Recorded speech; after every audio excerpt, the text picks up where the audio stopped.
Hey everyone, welcome back to my channel. It's Crystal, and today I wanted to discuss so far the books that I've read in October. I want to start off with the first week of October. I've read a lot of good books so far. So we're like halfway through the month as of the time I'm filming this. I wanted to film this a week ago, but unfortunately I was sick, completely lost my voice. I'm finally well. I have my voice back, and I just can't wait to talk about all of the books so far. So, the first week, I started off with Belladonna by Adeline Grace. So, it's a young adult fantasy romance. It's also like a gothic horror mystery type vibe to it. So, Signa is the main character, and as a baby, her parents they get murdered. So they're throwing this party, and her parents are of course rich and over the top opulence, and so they all get poisoned. So Signa, as since she's an infant, she had nursed from her mother, and she too was poisoned. Everyone at the party, except for the few people who hadn't drank the wine yet, die. And so death comes to the party, and he is taking all of the souls, and he gets to Signa, and instead of like being able to take her, he can't take her soul. Instead, he sees flashes of her future, because typically when he's taking souls, he sees their past and some of the things they went through. Nothing from her other than her future, and he can't take her.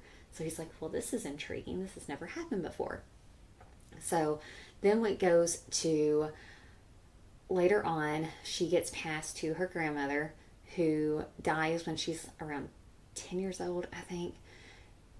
Time with the grandmother, it was fine. It was wonderful. It's like only the happy time of her life. Because after that, which while she was at her grandmother's, she ends up accidentally almost dying a few times. And each time she encounters death, he comes. He can't take her, but he's interested. He kind of watches her. He's like, what's going on? He's fascinated. And she in turn is kind of like, who is this person? She sees him again when he comes to take the grandmother. And so then each guardian after that, she's passed around, they get worse and worse and worse. So, and he takes them one by one by one. She thinks death's out to get her and completely ruining her life, and hates him at the beginning of the story. And her current guardian has gotten sick. So Signa's like, you know what? I'm going to eat some belladonna berries, and I'm going to confront death, because I only have 6 months left before I officially turn 20 and I can inherit everything. So she's like, I just got to make it 6 months. Just got to make it 6 months. Please don't ruin this death. Unfortunately, some things happen, and she accidentally kills that current guardian, because she somehow has powers that she doesn't even understand or know she has, but she can tap into death, which makes death even more intrigued by her. He's like, oh wow, like she's like me. So now he's super fascinated by her. And he tells her, he's like, okay, just wait, because she's all distraught. She's like, dang it, I tried to kill him, and yet this backfired. Now this guardian, and now who knows who I'm going to. He's like, calm down, just stay here 2 days. Just give me 2 days, and it'll be okay. So during the 2 days, of course, she can see ghosts. So she's stuck in the house with this horrible, horrible ghost, because the guardian was horrible to begin with. And then the carriage comes to her, and she ends up going to Hawthorne Manor. That is her new guardian. Well, she finds out before she gets there, the mother of the house, Lillian, had passed away. And they thought it was some sort of like disease that caused her to like waste away and die. And it was horrendous. But when Signa gets there, she finds out that it wasn't a disease like everyone thought. The whole house is haunted. The whole manor's haunted. And she starts to see the ghost of her dead relative. Like, the ghost tells her, hey, I've been murdered. I don't know who murdered me, but I've been murdered. So Signa's like, okay, I have to figure this out, because now her cousin is dying. This girl, Blythe is now showing the same symptoms that killed the mother. So she ends up, Cigna does, enlisting the help of Death and enlisting the help of the stable boy. There's a little bit of a romance between Cigna and the stable boy and Cigna and Death. I absolutely love this book.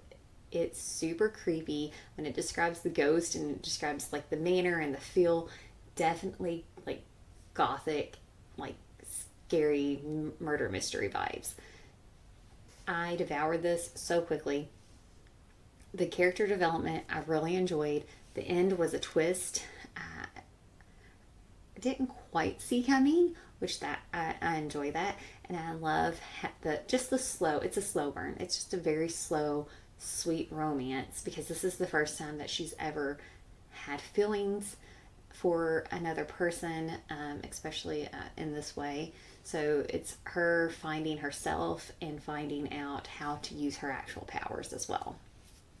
Absolutely loved Belladonna. It was a 5-star read for me. The next book that I read, it was so good too. So it's House of Salt and Sorrow by Erin Craig. It's a young adult fantasy. It says romance, but there really wasn't much of a romance. It was more gothic horror vibe is what I got. Week one, definitely like gothic horror vibe for me. And it was also like a murder mystery. So it is a 12 dancing princesses retelling. And we have Anna Lee. She is the youngest, well, she's not the youngest sister, but Anna Lee is like the sixth, it's number 6 in line of these 12 sisters. And they live in a manor by the sea. It was actually like the whole like first part, the first chapter, I was getting very like Edgar Allan Poe, Annabelle Lee vibes, which I love Edgar Allan Poe, so it was awesome. And what you have is it starts off and Anna Lee is at the funeral for one of her sisters who has died. It's actually sister number 4. And what we find out is 6 years prior, the mother has passed away. The mother gave birth to the youngest sister, and it seems that she could not recover from the birth, and the birth killed her. A few years later, the oldest sister, she dies, which she died. She too got sick. It seemed like maybe she had the plague or something mysterious. She passes away. But then the second sister, she falls from the library. She was on like one of the ladders looking for a book, and she falls, and it describes her like broken limbs and everything in complete detail. And then the third sister drowns in a bathtub, and now this sister falls from the cliff that's right outside the manor. And this time Anna Lee is like, my sister did not, like, this was not an accident. There was nothing that happened. She was murdered. She absolutely 100% believes that her sisters were murdered. And she's the only one. Nobody else thinks this. Everyone else is like, oh, it can be explained away. And she's like, no, this is murder. So as she's trying to investigate the deaths, it actually becomes the birthday for 3 of her sisters because they're triplets. They're turning 16. They want to have a ball. They're kind of tired of just being in mourning for so long. And the now sister, who's sister number 5, who's now the oldest, do we continue to just mourn, or do we have something to celebrate? So they decide to host a ball and celebrate their sisters. Well, the ball does not go as planned because everyone in town thinks that they're cursed. No one wants to have anything to do with them. And so Camille's like devastated because she's like, I need to find a husband. Which even if she finds a husband, she doesn't get to escape the manor because she's the oldest now. She inherits everything. Doesn't matter if it's male or if it's female, whoever the oldest or whoever's left standing, they get to inherit everything. But I need to find a husband. I'm tired of being in this situation. I need something to look forward to. So at the party, one of their friends, his name's Fisher, he shows up and he's trying to comfort them and he's trying to dance and make the sisters happy. Well, especially the day after everything goes down, they're distraught because the ball did not go the way that they thought it was going to go, and everyone is basically just like shunning them. So to kind of take their minds off of everything, Fisher's like, I've heard of a doorway that our gods use, and they travel from place to place. So maybe we can find this door and it'll take us to somewhere different, somewhere where they don't know that you guys might be cursed with all of these deaths. So they go and they on this scavenger hunt, they end up finding the door, which is like this portal to this other place, and every night there is a ball and they dance the night away. The only one who starts becoming suspicious of stuff is Anna Lee. And she starts becoming suspicious because she starts seeing this ghost of her sisters who have passed away.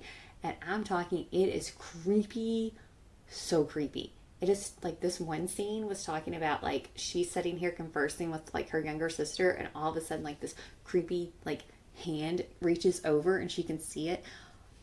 I was like, oh, the whole time I was reading it. Oh, so good though. Absolutely loved the story. Some twist endings, things that I didn't see coming, some stuff that I did, but it was so good. This is actually book 1. There's another book out there. I can't wait to go read book 2. I have got to get it. This one, the vibe, the storytelling, the character development, it was great. It's also a slow burn. There really wasn't much of a romance in it, but the romance could have been left out and the book still would have been great. Absolutely would have loved it. But absolutely loved this one too. Another 5-star read for me. Then I read House of Hunger by Alexis Henderson. It was a 5-star read. So this is a fantasy gothic horror novel. It's a sapphic storyline. There is no happy ever after in this. There is none of that going on. And it is based on the Hungarian serial killer, the Countess Bathory. She's basically the female Dracula. So we have Marion. So she's a poor girl, and she's trying to escape her desperate situation. She responds to an ad that's in the newspaper, and the ad is looking for blood maidens, because in this world, it sort of reminded me of like when industrialization was first starting off here in America, and you have one half of the country that's industrialized, and you have the slums, and you have the city, and it's dirty, but all the money is there, and then you have the other half, which is just like basically not just growing stuff. So in this situation, Marianne is in the South, which is industrialized, and she's a maid down there. But if she can get to the North and she become a blood maiden, then it will elevate her situation, because blood maidens are held in this like high esteem.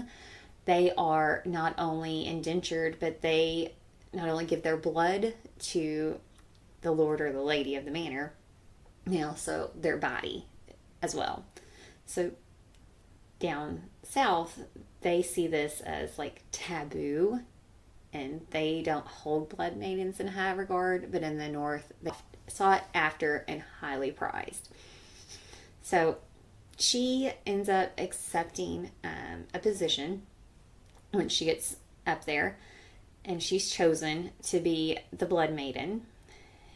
And what a blood maiden, for their blood, usually it's like taken from their veins, or it's put into like a cup and then it's drank. This particular person, though, this countess, she likes to take it directly from the vein, though. And this society, it deals in blood. Like that is like their